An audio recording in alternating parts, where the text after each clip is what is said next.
رمضان المبارک کا مہینہ رحمتوں کا مہینہ چل رہا ہے۔ اللہ کی رحمتیں ہی رحمتیں ہر طرف سے مومنین کے اوپر ہر وقت ہیں۔ اللہ رب العزت نے جہنم کے دروازوں کو بند کر دیا، جنت کے دروازوں کو مومنین کے لیے کھول دیا، مومنین کا رزق بڑھا دیا، اور اسی برکتوں کے نزول میں ایک اور وعدہ ہر مومن سے ہو رہا ہے، سحری اور افطاری کے وقت دعاؤں کی قبولیت کا وعدہ ہے۔ روزے دار کی دعا رد نہیں کی جاتی، گویا قبول ہوتی ہے۔ ہم دیکھیں ہم افطاری کے وقت کیا کر رہے ہوتے ہیں، کوئی سموسے پہ لگا ہوا ہے، کوئی دہی پکوڑوں پہ لگا ہوا ہے، اور کوئی جناب دیکھ رہا ہے کہ آج جوس کون سا ہے اور آج جناب شربت کون سا ہے، ادھر لگے میں گھڑی دیکھ رہے ہیں بار بار۔ نہ بابا نہ، یہ قبولیت کا وقت ہے، مانگنے کا وقت ہے۔ ایک مثال سے اس بات کو سمجھیے، دیکھیے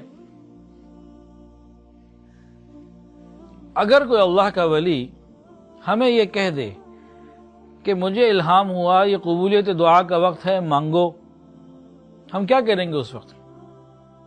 ہم فوراً مانگنا شروع کر دیں گے۔ کوئی ٹیلی فون آ جائے ہم کہیں گے نہیں اس کو بھی چھوڑو، حتیٰ کہ واش روم جانا پڑے کہیں اس تقاضے کو بھی دباؤ۔ کوئی بچہ آ جائے، بیوی آ جائے، کوئی اور بات کرنے کے لیے آ جائے، بھئی ٹھہرو ذرا، ٹھہرو میں ذرا مانگ لوں۔ یہ ہمارا عمل ہوگا کہ نہیں ہوگا؟ ہم کہیں گے بھئی ایک اللہ کے ولی نے بتایا قبولیت دعا کا وقت ہے، فوراً یہ مانگ لو، نکل جائے گا یہ وقت، اس کو قابو کرو۔ یہ باقی چیزیں ہوتی رہیں گی۔ بھوک بھی لگ رہی ہوگی تو ہم کہیں گے 15 منٹ بعد کھا لیں گے، بھئی کیا ہو گیا؟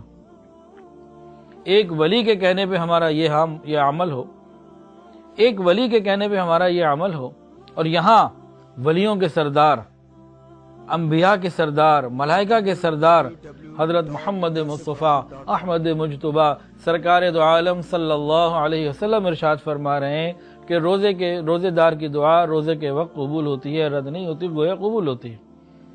اور ہماری توجہ ادھر ادھر لگی ہوئی ہے، اپنا نقصان کر رہے ہیں، اپنے پاؤں میں اپنے ہاتھوں سے کلہاڑی مار رہے ہیں۔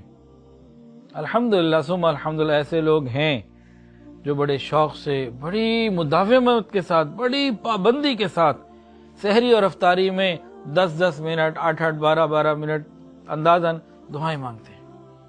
اور انہوں نے بتایا کہ حضرت اپنی زبان سے نکلی ہوئی دعاؤں کو اپنی آنکھوں سے قبول ہوتا دیکھا۔ اللہ کی بات اور اللہ کے نبی کی بات غلط ہو ہی نہیں سکتی۔ سارا سال جو ہم لوگوں کے آگے روتے ہیں، رزق کی تنگی، اولاد کی شادی نہیں ہو رہی، اولاد نافرمان ہے، بیماری ہے، اور دوسری چیزیں، حاسدین کا حسد کا خطرہ، یہ وہ درجنوں مسائل ہمارے پاس، اور اس کے علاوہ خواہشات کتنی۔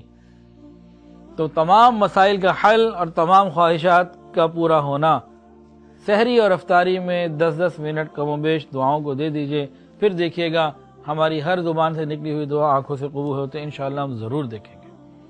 ہم گھر میں کوئی مزدور بلاتے ہیں یا کوئی الیکٹریشین بلاتے ہیں، مثلا گھر میں لائٹ خراب ہو گئی، اس کو بلا لیا، اس سے پوچھنے میں پیسے کتنے لوگے؟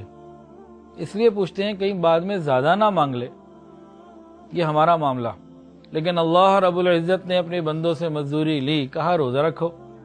اب بندوں نے روزہ رکھا، مزدوری کی، اب شام کو جب روزے دار کو اس کی روزی دینے کا، روزے دار کو مزدوری دینے کا وقت آتا ہے، تو اللہ رب العزت فرماتے ہیں کہ میرے بندو، میں تمہاری طرح مزدوریاں نہیں طے کرتا، تم نے مزدوری کی، اخلاص کے ساتھ روزہ رکھا، گناہوں سے بچتے رہے، اب تمہیں مزدوری میں تمہیں وہ دوں گا جو تم مانگو گے، تم جو مانگو گے دے دوں گا۔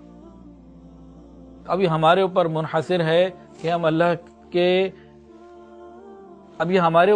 منحصر ہے کہ اللہ تعالیٰ کے دیے ہوئے اس مبارک وقت میں ہم فائدہ اٹھا لیں، یا پھر کھانے پینے پہ لگے رہیں۔ کھانا پینا تو 5 منٹ بعد بھی مل جائے گا۔